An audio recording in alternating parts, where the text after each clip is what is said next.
Hello everyone, this is Divya Mishra. Welcome to our channel Yes You Can. So in this video we are going to complete excretory system, and with this video we will be completing our biology that is coming in your first terminals. So let's start. So here is the simplest diagram for you to understand the whole excretory system. सी जब हम अपने सामने अपनी बात करते हैं, अपनी body structure की बात करते हैं, किसी ऑर्गन की बात करते हैं, तो हम अपनी बॉडी को इस तरीके से प्लेस करते हैं. ये हम अपनी लास्ट क्लास में बात कर चुके हैं. ठीक है, तो ये है हमारी kidneys. This is right kidney and this is left kidney. So this is right side, this is left side. जो ये राइट साइड वाली किडनी होती है ये थोड़ी सी लोअर प्लेस्ड होती है, और लेफ्ट हैंड साइड वाली जो किडनी होती है वो थोड़ी सी ऊपर की साइड प्लेस्ड होती है. ऐसा क्यों? क्योंकि जो हमारा लीवर है उसका जो राइट लोब है उसका प्रेशर एक्सर्ट होता है इस राइट किडनी पे, जिसकी वजह से उसका जो प्लेसमेंट है वो थोड़ा सा लोअर है in comparison to left side. Okay, इसके अलावा हमारे जो अल्ट्रा फिल्ट्रेशन, देखो किडनी में क्या है ऐसा जो वो ब्लड को प्यूरिफाई कर रहा है, ब्लड को फिल्टर कर रहा है, ऐसा क्या है? वो है नेफ्रॉन्स. This is nephron. ठीक है, ये नेफ्रॉन है अल्ट्रा फिल्ट्रेशन यूनिट्स बेसिकली, जिनकी वजह से हमारे जो किडनी है उसके अंदर फिल्ट्रेशन हो रहा है. तो ऐसी किडनी में हमारी ऐसी पता नहीं कितनी, मतलब 1.2 मिलियन नेफ्रॉन्स है एक किडनी में. ईच नेफ्रॉन्स ईच, दोनों किडनी में मिला के कितना हो गया? 2.4 मिलियन नेफ्रॉन्स. ठीक है, तो इतनी हमारे नेफ्रॉन्स हैं किडनी में. ठीक है, इसके अलावा किडनी का 120 ग्राम से लेकर के 150 ग्राम तक का वेट हो सकता है. 120 ग्राम से लेकर के 150 ग्राम तक का. ठीक है, this is important for you to know about kidney, right.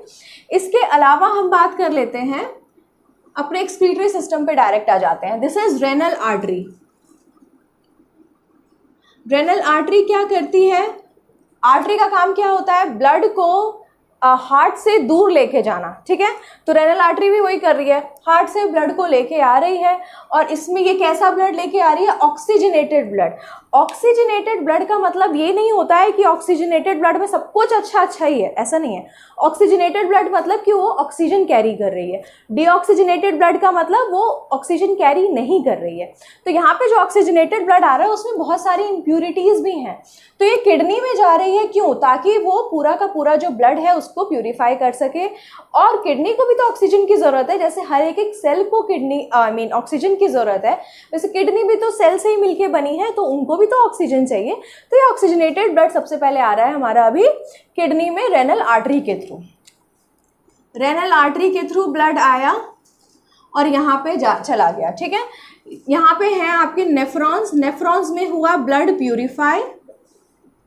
कैसे प्यूरिफाई हुआ ये हम यहाँ बात करेंगे. आप समझ लो अभी के लिए कि ब्लड हो गया प्यूरिफाई. अब कैसा ब्लड आया? Filtered blood. अब ये फिल्टर्ड ब्लड यहाँ से आया रेनल वेन में. ये क्या है? Renal vein. ठीक है, रेनल वेन में आया आपका प्यूरिफाइड ब्लड. ये प्यूरिफाइड ब्लड आपका चला जाएगा, ये जुड़ जाएगा किससे? सुपीरियर वेना कावा से, या simply vena cava. Vena cava. ठीक है, वेना कावा से नहीं, इंफीरियर वेना कावा से, क्योंकि ये हार्ट से नीचे है तो इंफीरियर वेना कावा ही इसको कैरी करेगी. ठीक है, ये चला गया वेना कावा से, वेना कावा पे कनेक्ट हो गया. अब ब्लड हो गया मतलब जो प्यूरिफाइड ब्लड नहीं था वो अब हो गया है प्यूरिफाई. तो जो प्यूरिफाई हो गया, जो वेस्ट प्रोडक्ट निकला, excretory system is what? It is the removal of the harmful substances from the body. तो ये हार्मफुल सब्सटेंसेस कहाँ गए? यहाँ पे आपका किडनी में हो गया ब्लड प्यूरिफाई, तो ये हार्मफुल सब्सटेंसेस कहाँ गए? ये हार्मफुल सब्सटेंसेस आ गए इस चीज़ के थ्रू, इसको बोलते हैं हम यूरेटर. ठीक है, यूरेटर के थ्रू ये सारा का सारा जो वेस्ट मटेरियल है ये कलेक्ट हो गया यहाँ. इसको हम बोलते हैं यूरिनरी ब्लैडर. यूरिनरी ब्लैडर में सारा का सारा जो हार्मफुल सब्सटेंस है, जो वेस्ट मटेरियल है, वो सारा आके कलेक्ट हो जाता है. फिर जैसे ही ये एक्सपैंड हो जाता है टू एन एक्सटेंड, उसके बाद यूरिनेशन की फीलिंग आती है. और फाइनली ये यूरेथ्रा के थ्रू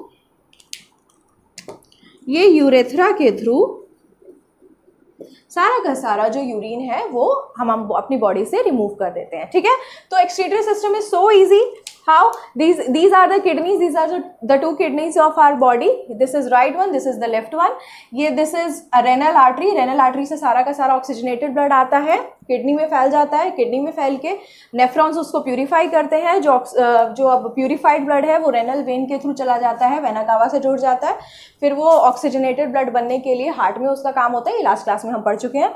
इसके अलावा जो भी वेस्ट मटीरियल है वो यूरेटर के थ्रू कलेक्ट हो, सारा का सारा यूरेटर के थ्रू आ जाएगा यूरिनरी ब्लैडर में। यूरिनरी ब्लैडर में ये ओपनिंग है, दैट इज कॉल्ड यूरेथ्रा। इस यूरेथ्रा के थ्रू हमारी बॉडी से डिस्चार्ज हो जाएगा, ठीक है। अब ये हमारे लिए समझना बहुत ज़्यादा ज़रूरी है कि नेफ्रॉन्स कैसे ब्लड को प्यूरिफाई कर रहे हैं, ठीक है। तो ये वाला जो स्ट्रक्चर आपको दिख रहा है इसको हम बोलते हैं Bowman's capsule. This is Bowman's capsule, ठीक है। ये है बोमेन्स कैप्सूल। बोमेन्स कैप्सूल के अंदर यहाँ पे होती है, this is known as glomerulus. ये डायग्राम्स आपके लिए मैंने पहले ही बना के रखी थी क्योंकि वीडियोस काफ़ी लंबी हो जाती हैं, तो मतलब उतना ज़्यादा आप लोगों का कंसंट्रेशन नहीं आता है, किसी के लिए भी नहीं होता है उतना ज़्यादा कंटिन्यूएशन में देखना, तो इसीलिए ऑलरेडी डायग्राम्स बना रखे थे सो दैट आप लोगों के लिए समझना काफ़ी ईजी हो जाए और एक आपको आउटलाइन समझ में आ जाएगा कि कैसे हम ईजीएस्ट वे में डायग्राम बना सकते हैं, ठीक है। क्योंकि ज़रूरी नहीं है कि एनसीईआरटी को एज सच कॉपी किया जाए लाइन टू लाइन 90 डिग्री के एंगल पे एक लाइन खींची है तो फाइन हमें 90 डिग्री पे बनानी है। This is not as certain, okay. तो ऐसा कुछ नहीं है, आप अपने हिसाब से थोड़े थोड़े मॉडिफिकेशंस कर सकते हो to make the diagram easy and easy to understand of course, ठीक है। तो ये हो गया हमारा ग्लोमेरुलस। ग्लोमेरुलस क्या होता है? It is the bunch of capillaries. Bunch of capillaries कैसे समझते हैं? तो ये होता है यहाँ पे एफरेंट रेनल ट्यूब्यूल। इसके थ्रू आ रहा है कैसा ब्लड, जो जिसके अंदर इम्प्यूरिटीज भी हैं, सब कुछ है, ठीक है। इसके बाद यहाँ से ये जाएगा आपका, इसको हम बोलते हैं एफरेंट रेनल ट्यूब्यूल। ये बेसिकली क्या है? वेन है, ठीक है। आर्टरी से आएगा ब्लड और वेन से कैसा ब्लड जाएगा? एकदम प्यूरिफाइड, जिसके अंदर कुछ भी जो रिमूवल जो हार्मफुल सब्सटेंसेस है वैसा कुछ भी नहीं है, ठीक है। तो सबसे पहले क्या होता है, ये ग्लोमेरुलस में, ग्लोमेरुलस क्या हो गया? कैपिलरीज। कैपिलरीज कहाँ होती हैं? जहाँ पे एक्सचेंज चाहिए होता है। एक्सचेंज कहाँ होता है? आर्टरीज और वेन्स के बीच में। तो वहाँ वो मतलब बेसिकली ये जो एक्सचेंज का प्रोसेस है ना आर्टरीज में होता है ना वेन्स में होता है, ये कहाँ होता है? कैपिलरीज के अंदर। तो इसलिए यहाँ पे ये है बंच ऑफ कैपिलरीज, ठीक है, बंच ऑफ कैपिलरीज, ठीक है, डन।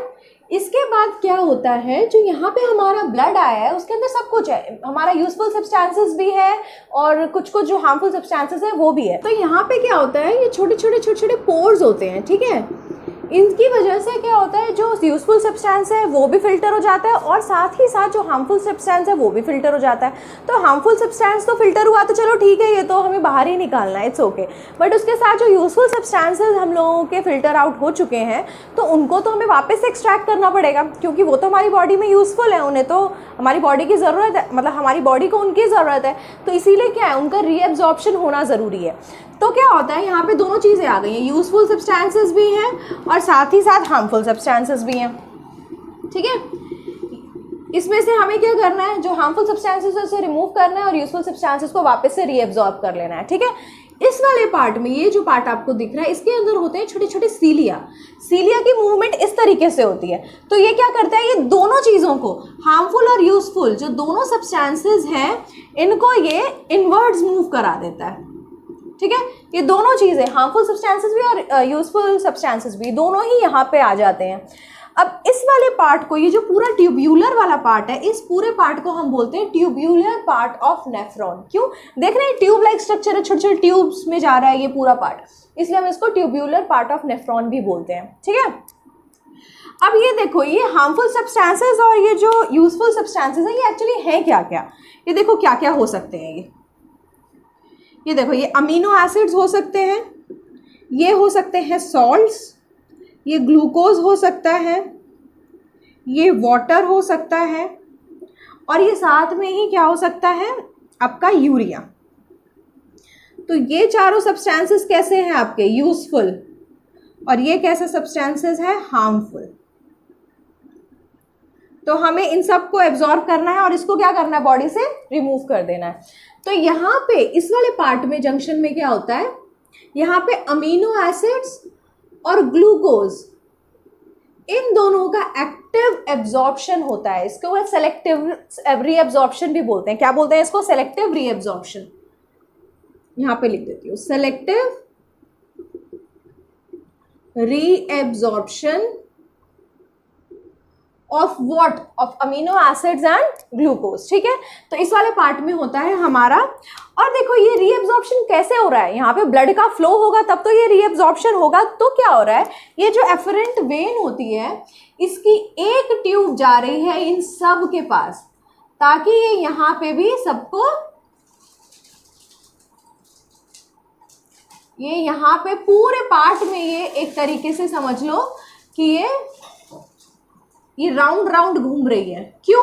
ये राउंड राउंड घूमने का रीजन क्या है? कि यहाँ पे जो हमारे यूजफुल सब्सटेंसेस चले गए हैं, इन यूजफुल सब्सटेंसेस को, इसको क्या करना है? रीएब्जॉर्ब करना है।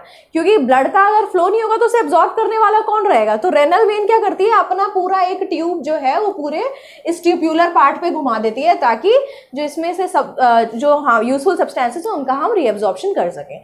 ठीक है, तो यहाँ पे इसने क्या किया? यहाँ से सारा का सारा जो आपका यूजफुल सब्सटेंस है, अमीनो एसिड और ग्लूकोज, सारे के सारे ब्लड में चले गए।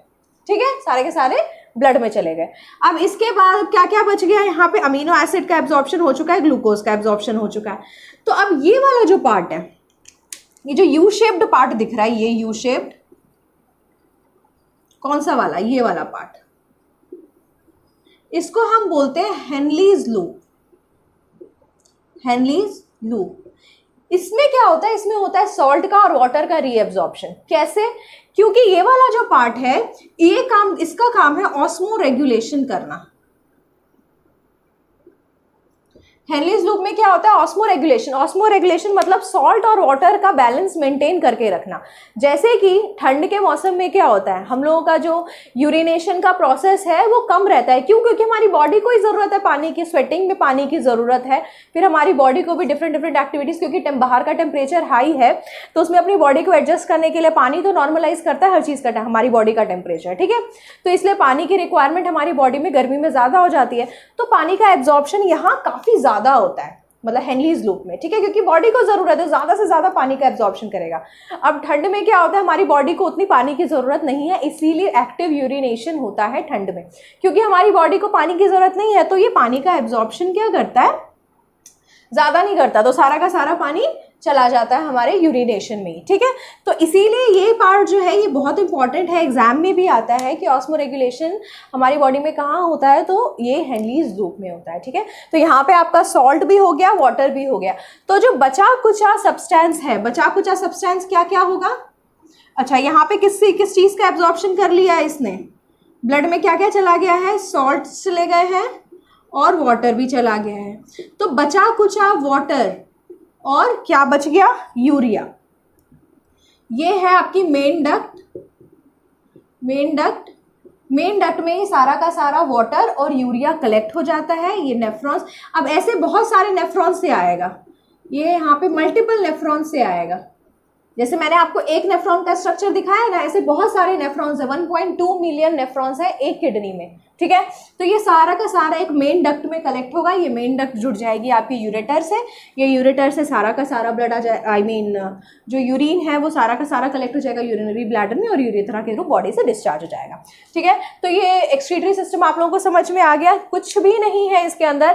देखो, आर्टरी से आ रहा है ब्लड और सारा का सारा एफरेंट रेनल ट्यूब्यूल से चला जाएगा। ठीक है, ये क्या करेगी? अपनी एक जो ट्यूब है वो पूरे में घुमा देगी। ठीक है, ये इजी लैंग्वेज में समझने के लिए है और डायग्राम भी काफ़ी इजी है समझने के लिए, क्योंकि एनसीईआरटी वाला थोड़ा सा बिट डिफिकल्ट है।